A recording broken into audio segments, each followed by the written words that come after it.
IVM. Hello and welcome to the Habit Coach podcast. I am Ashtin Doctor, your habit coach. And today with us we have a guest, Anuradha Sridharan. And I've been following her for the last year or so. And she does some fantastic work in blogging about food. And it's not just about pretty pictures, it's actually about understanding your food. How can you make better choices about food? And I thought her journey was very interesting. And I wanted to have her on the podcast to share it with all of us. So Anuradha, welcome to the Habit Coach podcast. Thank you, Ashton. It's my pleasure to be here, and I'm happy to share my thoughts on food. You know, it's so interesting because food is such an important aspect of what we do. And, it's such an important habit that we have to inculcate. And I know we gel on that same level because of it. Yes, absolutely. So when I came across your podcast, the first line that struck me was awesome life starts with awesome habits. And I firmly believe in that aspect. And especially when it comes to food, the habits that we set during our childhood and in the choices that we make in our 20s and 30s, they are going to determine the quality of our life in our 50s and 60s. So when it comes to habits, and especially with food, we'll have to be extremely mindful of our choices. Absolutely. You know, I keep telling people that it's not the genetics that make so much of a difference, but it's actually the habits run through your family. You know, whatever you are taught by your mother, you learn. And that is actually how what we blame our genetics for are transferred down, our food habits especially.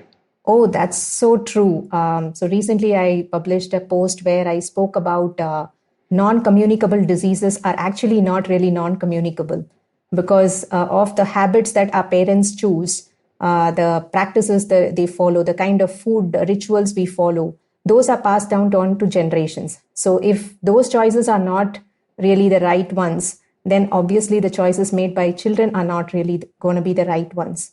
So non-communicable diseases are in a way communicable because of this aspect. I love it. It's passed down. Beautiful. Yes, absolutely. So, Anuradha, tell us a little bit about your journey. How did it start? How did you get into all of this? So my journey towards food, health, wellness and nutrition all started when I became a mother. Before that point of time, my choices were really bad, food, health-wise. But after I became a mother, I wanted to give the right food for my daughter, especially during the stage when she's about to start off with solid foods. That's when I wanted to first experiment and try out foods by myself, but she was rejecting it left, right, and center. So I tried just for 3 days and then I gave up. And family members were suggesting that I should buy a pack of this packaged infant cereal that is sort of like the default recommendation given by everybody. So when I picked up the pack and I made a serving and I fed to my daughter, guess what? She ate happily without any reluctance. And she was asking for more. That made me really happy because I tried giving her a few home cooked foods and she was rejecting, and to see her accepting food and asking for more, it was such a delightful feeling. And then thankfully, I think this is a universe's way of signaling to me that, this is not the right choice. The food didn't agree with her, and my pediatrician suggested that I should stop giving this. And that came as a warning to me. And from that point onwards, I started looking at labels. I started looking at what's printed on the pack. Earlier, I used to only look at the expiry date, but I know that the pack contained a lot more relevant information that everybody should be aware of. So that's exactly the point of time when my food journey started. As I was looking at giving her more home-cooked foods, more nutritious foods, I also started looking at what am I eating? What is there on my plate? Because whatever I am eating, she was more curious. She always wanted to pick from my plate, from my bowl. So I wanted to see what is there that I am eating. So many of the foods that I thought were, really good were actually not so. So, and during that time, I was also handling PCOD related issues, which I wanted to overcome. And PCOD being a lifestyle disease, I wanted to correct all those lifestyle choices that I was making. And over a period of past 8-9 years, a lot of changes related to food, exercise, sleep, everything. I started looking at it at a holistic approach and changed them one by one. And I could see it made a tremendous positive difference in my health as well as in my family's health. And that's the journey I've been sharing about on social media. I wanted to empower people to make conscious food choices. Packaged foods are prevalent, and many people have kind of, accepted or given up to the fact that, yes, we are dependent on packaged foods. If that is the case, then we have to spend that extra minute or two to understand what's printed on the label. So that's the awareness I'm trying to create. And I call myself as a magnifying glass, because what's printed on the pack is actually very tiny. The font sizes are small. It's hard to read. So all I do is I look at it, spend more time, look at each ingredient and write about it in my blog post in detail, so that people who are interested can look at the ingredients, understand what they are, putting into their bodies. Because if we treat our bodies like a temple, they reward us with so much more. So that is something that I strongly believe in. And that's how my food journey has been so far. And it's been a, satisfying and empowering experience for myself as well as for my family. I love it. Your pet name from now onwards is Magnifying Glass. I'm going to call you Magnifying Glass. Oh, I love it. Happy to. I think this is something that I really believe. It's not about food activism, or it's not about trying to fight a battle. It's all about understanding what's already printed. If that in itself is quite scary, then we don't know what's happening behind the scenes. Correct. So true. But, Anuradha, one important question I wanted to ask you. How did you manage to convince your family? Because family normally is the hardest to convince. You can change yourself 35 times over, but family is always the hardest to change. So how did you manage that? Okay, so first and foremost, changing myself, I think that is more important. And I firmly believe in, change begins with oneself. I want to lead by example for my daughter. So if she sees me eat, make healthy choices and avoid junk, that in itself sends a subconscious message to her. And we talk a lot about food at home. There are a lot of conversations with my daughter, with my husband, where we talk about ingredients, where we talk about, how people are being fooled by claims that are printed on the front of the label, but actually not true. So there is a lot of conversation that happens. It takes time, but I would say it is possible. It is something that, if we lead by example, people get inspired. People want to, when they see results, people want to embrace the same kind of lifestyle. And the alternatives that I make at home are something that people love it. So, there are no complaints. There are two important parts to this. One is the whole thing, what you said about I have to embody it and then the child picks it up. Correct? And that is how the children actually learn, because they see the parent and then learn from that. But the second important question I want to ask you is, whenever we are making nutritional changes, I often hear people say, "Arey, but bachche ke liye to I have to keep it at home. Na, for the child, to I have to keep it at home." As if that it is not good for me, but my child can process all these things because they are young. That itself is such a mindset. Do you have a thought on it? Yes, I've heard the same rationale being given by many people. The point is that out of sight, out of mind. So what I do is that my daughter, I give her the choice. So if she wants to buy something, a pack of chips, it's fine. But I would tell her that have a small serving. I don't buy large packs. I buy the smallest pack that is available, and she would finish it in a day or two. So we don't stock it up at home so that it is available, anytime and at whenever the boredom strikes, right? So out of sight, out of mind really works. And the second thing is displaying things that are actually healthy, the choices that we want our kids to make. So when it comes to, say, if you want your child to eat more fruits, it's best to keep them on the kitchen counter, keep the fruit bowls visible at their eye level, not, hidden deep inside the fridge. So these are subtle messages that kids see, and they are empowered to make the choices. We are not telling them that, oh no, you have to eat only fruits or eat only vegetables. They are seeing what is available. If they see more of junk at home, and obviously the choice would be that, okay, I want to eat a pack of chips or a pack of biscuits. So let us not even display it in the first place. Correct. So the principle that I follow is that options are yours, that is parents. Choice is theirs, which is children. So limit the number of options. Keep the options that you as a parent are convinced about, and let the choice be the child's. Beautiful. Now, what was harder to convince? Was it harder to convince the child or was it harder to convince the spouse? Um, I would say it was. I started this journey along with my daughter, so it was easier to convince my daughter. But again, I would say my husband was sort of open, and because of a lot of conversations happening at home, it was easier to convince him. But for me, the challenge that I am facing, and still I have not sorted out, is changes with the family members, especially senior citizens at home. That is extremely difficult. The kind of habits that they have embraced over years and decades, they are not able to give up. So that is a big struggle I'm facing, and that is why I want people of in the age bracket of 20s and 30s to make really good life choices now, set up healthy habits now, so that when they are in their 50s and 60s, changing habits at that time is quite difficult, especially when it comes to food, when we are used to the taste of food and when you don't want to embrace anything new. So for me, convincing senior citizens is the hardest challenge.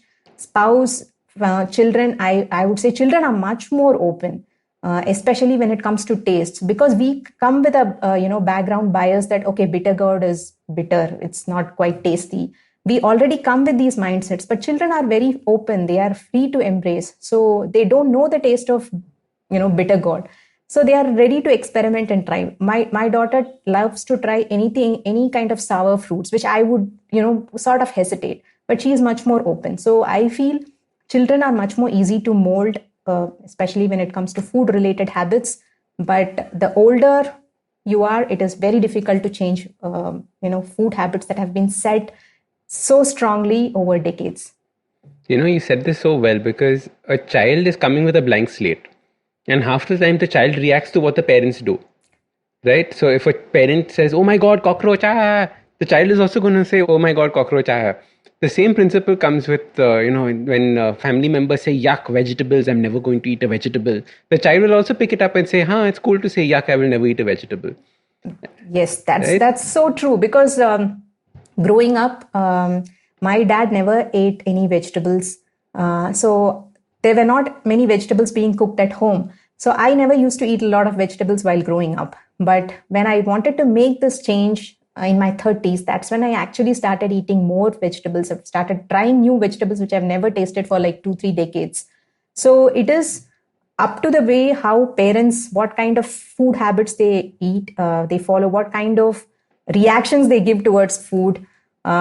Those direct as well as indirect subtle cues kids pick up so easily.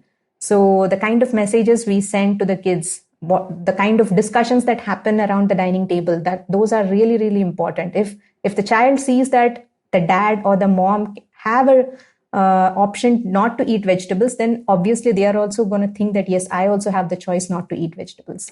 Correct. So we'll have to lead by example. That is like, absolute must. Only then we can expect the child to, follow the path, because children like to just copy what parents do, literally copy, especially up to the age of say 8, 9 years. They just look up to parents as their role models. They may not say it in, verbally, but that's exactly what they want to do. So leading by example, that is like the best strategy if you want to inculcate good food habits to children. Correct. So, Anuradha, what are some of your principles around food? Like, share some of those big ideas that you have around food. Okay, so personally for me, I've been writing a lot about packaged foods. I say, this is not good. This is not a good food to incorporate in your diet. Many people ask me, why do you always write about what not to eat? Why don't you write about what to eat? My fundamental principle or belief is that food is very simple. Nutrition is very simple.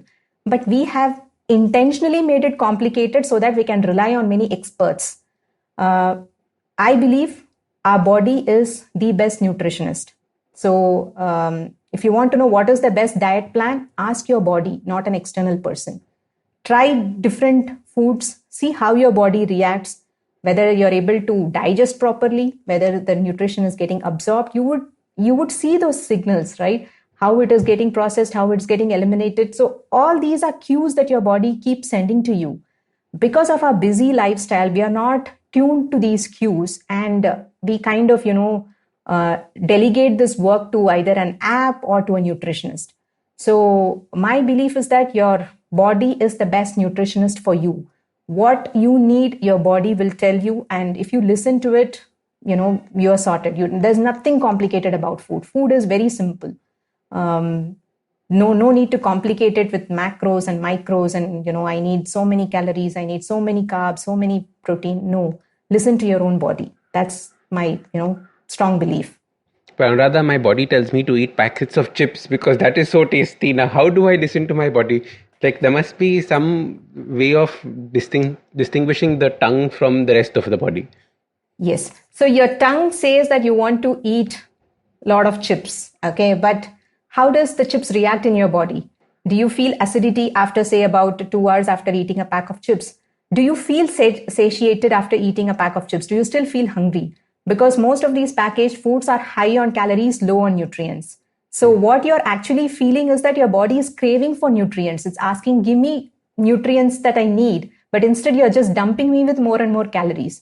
So these are the cues that your body sends, the kind, the acidity, the burps, all those heartburns and all those symptoms that you get, right? Those are the cues. So don't listen only to your tongue. Your tongue can be manipulated so easily. There are experts who are looking at designing the optimal quantity of sugar, fat, and salt so that you can, keep going for more and more. So listening to the tongue, I wouldn't advise, but listening to your whole body is something that I would advise. Lovely. Let's quickly pause at this point because it's so important. I want to get back to this after a quick break. I tried these new protein bars. They taste amazing. Made with simple, homely ingredients, all mentioned clearly right in front of the pack, not in some corner in some small text. Did you know that there are a lot of brands that don't declare all that goes into their food? They use scientific jargon to throw you off. Whereas The Whole Truth, India's first and only clean label food brand, uses ingredients only grown on a farm, never in a lab. Check them out at thewholetruthfoods.com and enter the coupon code HABIT for a 20% discount on checkout. Make eating healthy a part of your daily habit. All right, welcome back. We were talking about experimenting with new foods, right? You were sharing that there are so many different kinds of foods that we can start adding to our diet. What are some of the things that, we should start adding that probably most of us don't have in our food? Okay. So a couple of years back, I was doing a workshop with a set of preschool parents. And there I was saying that I usually rotate the vegetables at home once in 15-20 days. And many moms were shocked. They were saying, how is that possible? I keep using the same vegetables over and over again.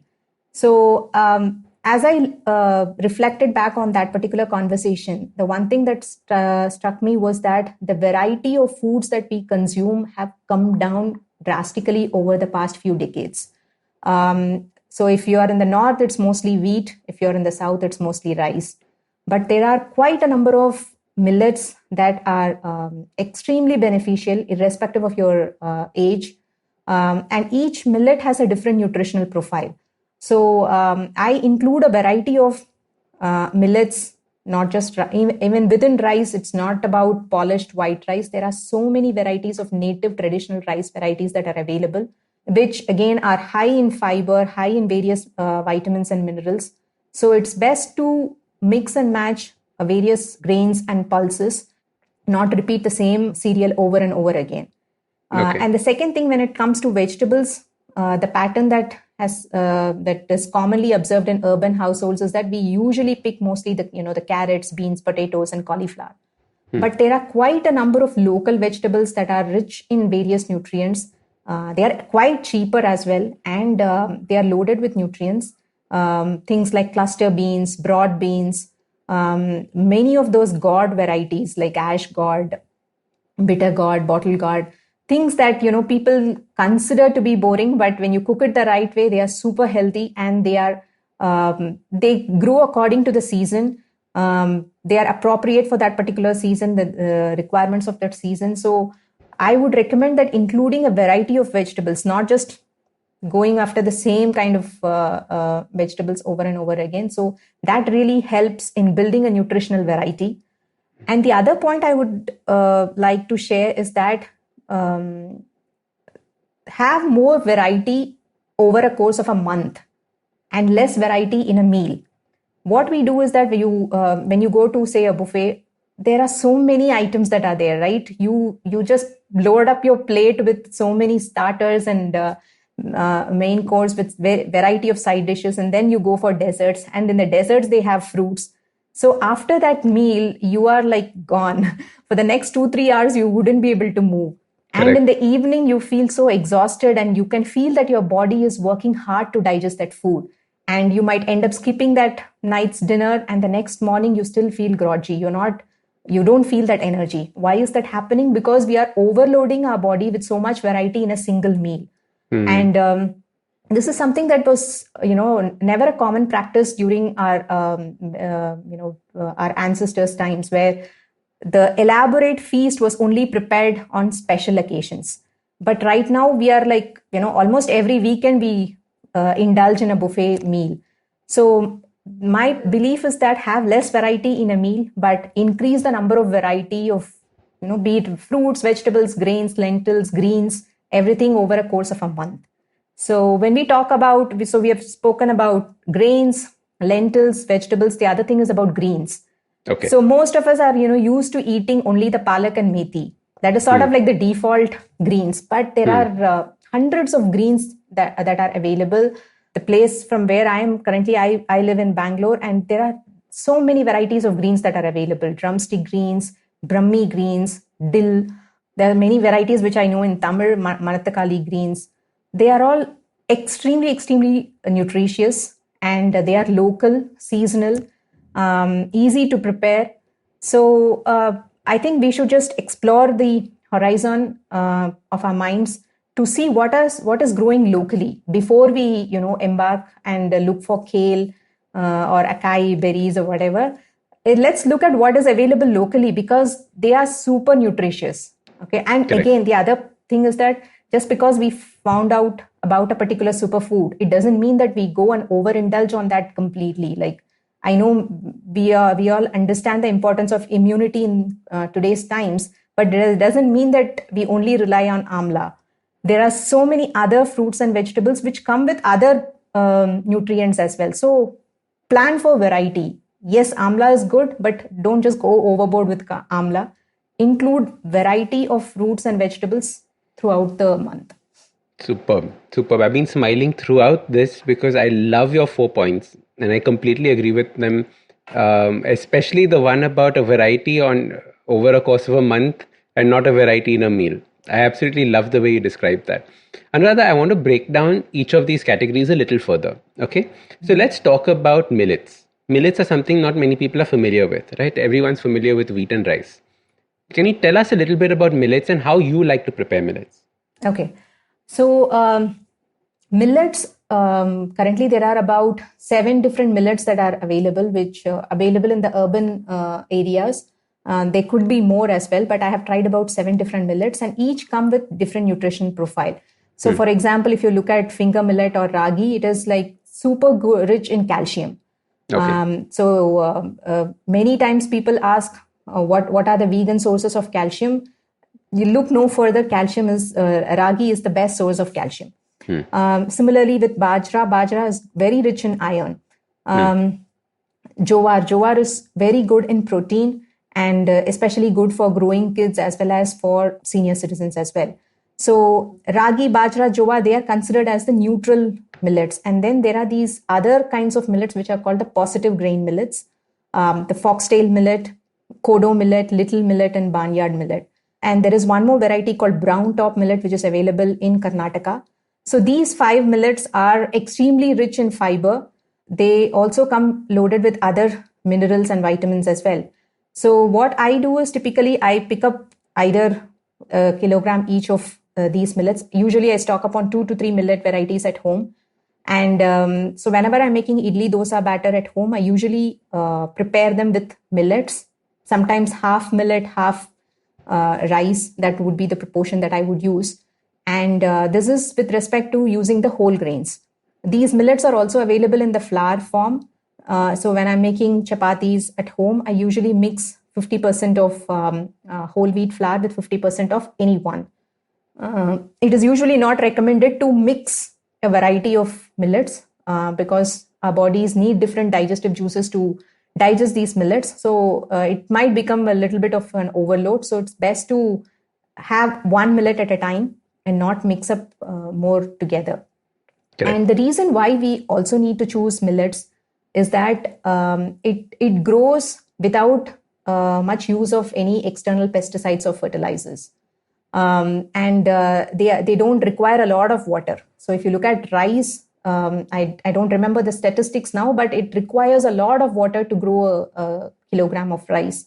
But for millets, the water requirement is very less, so it can grow in dry climates as well. So it is good for our environment, and it is now, because the demand is increasing, more and more farmers are cultivating millets. So the more we ask, the more the farmers are going to give us. So I find millets to be extremely beneficial for people with diabetes or with PCOS. It doesn't raise the sugar levels very fast. The glycemic index is moderate. It's not as high as rice, polished rice or wheat. So it is definitely a better choice as compared to rice or wheat. And, I'm staying at a retreat in Kerala right now. And instead of rice in the afternoons, they give me a millet that replaces the rice, like a boiled millet. How do they make that? Do you have any idea? Have you ever tried it? So yes, I do use millet as a substitute for rice. It cooks very fast. Again, thing about rice is rice isn't as bad as what is being projected. It's only the super polished white, pristine white rice that is the one which is not good for our health. But there are quite a number of traditional rice varieties which are unpolished or single polished, which have extremely good health benefits. So having said that, even in terms of millets, there are polished varieties which are available, which would look really white, which I wouldn't recommend. Go for unpolished millets. And unpolished millets, it's best to soak them at least for about 3 to 4 hours. And then you can either cook it in an open pot or cook it in a pressure cooker. And the only thing about millets is that it once you cook it, it sort of absorbs the water. So you can't cook it in the morning and eat in the afternoon. It becomes a little more harder. So it's best to cook and eat it fresh. Immediately. Right. And what would you prefer? Would you prefer unpolished rice or like your red rice and those varieties? Red rice, black rice? It depends. So right now I use this variety called Mapala Samba rice, which is a native rice grown in Tamil Nadu. And there are also other varieties of rice like Poongar rice, Tuyamalli rice. There are so many other varieties that are available which come as with the same color as how they look, or sometimes they could also be polished. So I would prefer either unpolished or at least semi-polished, not the fully polished ones. Okay. And, I know people are listening to all of this right now and saying, very good ideas, but where do I buy these things from? Right? Do you have any suggestions on how people should start experimenting or going out and buying things? So these days, the availability of millets is really, really increased. I started using millets since 2014. And at that time, millets were available only in a few organic shops in Bangalore. But now it is easily available online as well through many e-commerce portals. The different native rice varieties that I'm suggesting is also available online. There are many aggregators who procure these rice varieties from farmers, and they are selling it online. So I would say just keep a lookout, and Google always helps.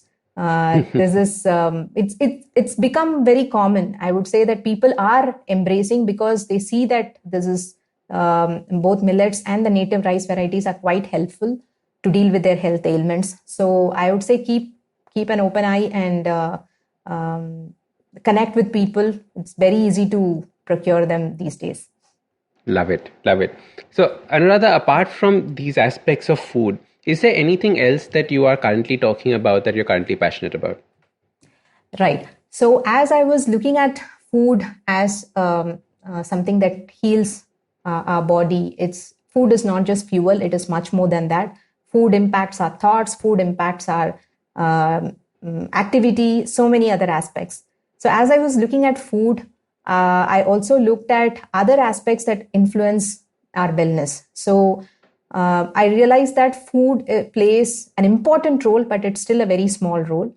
But there are other aspects around exercise, activity, movement, good quality sleep, how we handle stress, what kind of content we consume, what kind of thoughts we have, what kind of work we do we see meaning in our work, what's the quality of our life. All those factors play an important role in determining how our life is going to be.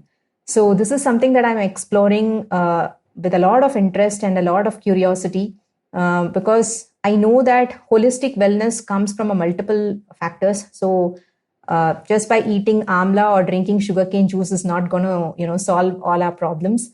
Yes, they are good, they are helpful, but let's also think about holistic wellness. So what I see is that there is a lot of awareness that is built around food these days.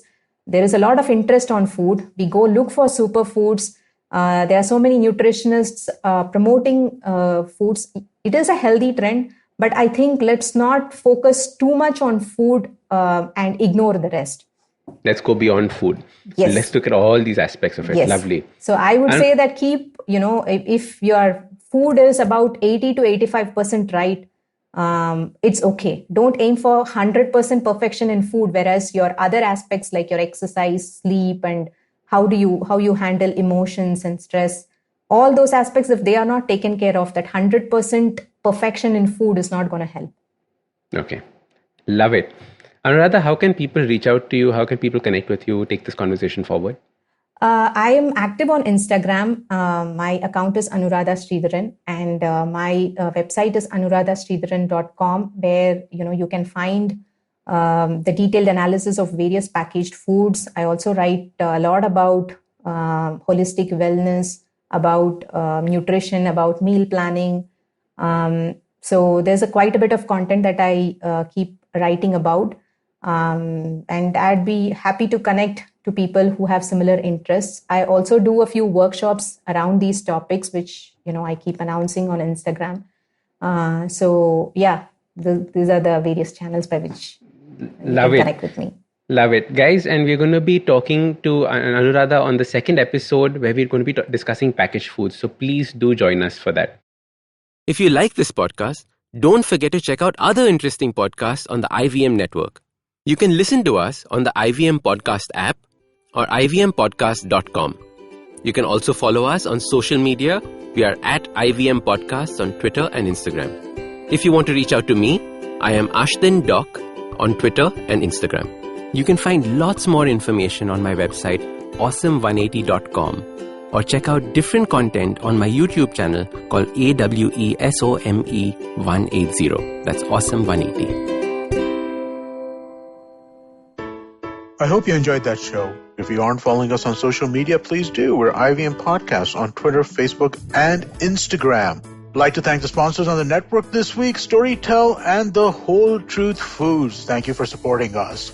We have a new show out this week, Candid Kannan with Siddharth Kannan. Sid Gay is a well-known RJ. He has an incredible show with some of the most amazing Bollywood celebrities. As part of the first week's episode, we're releasing 5 episodes at one time, so you can get your fill of Sid. You can hear him talk to Varun Dhawan, Anil Kapoor, Anurag Kashyap, Bhumi Pednekar, and a whole lot more. This week on the Edges and Sledges podcast with Varun DJ and Ashwin, hear them talk about the historic victory that India achieved at Gaba. Maruk Inayat had an amazing talk with Gul Panag. They spoke about the farmer protests and why Bollywood celebs are acting the way that they are. And finally, Shunya One is back this week. Sheila Aditya and me talked to Anirudh Singla from Pepper Content. We have a great lineup of guests coming up in the coming weeks, including Deepak Abid, the co-founder of India Gold. Definitely check that out. And with that, I hope to see you again next week.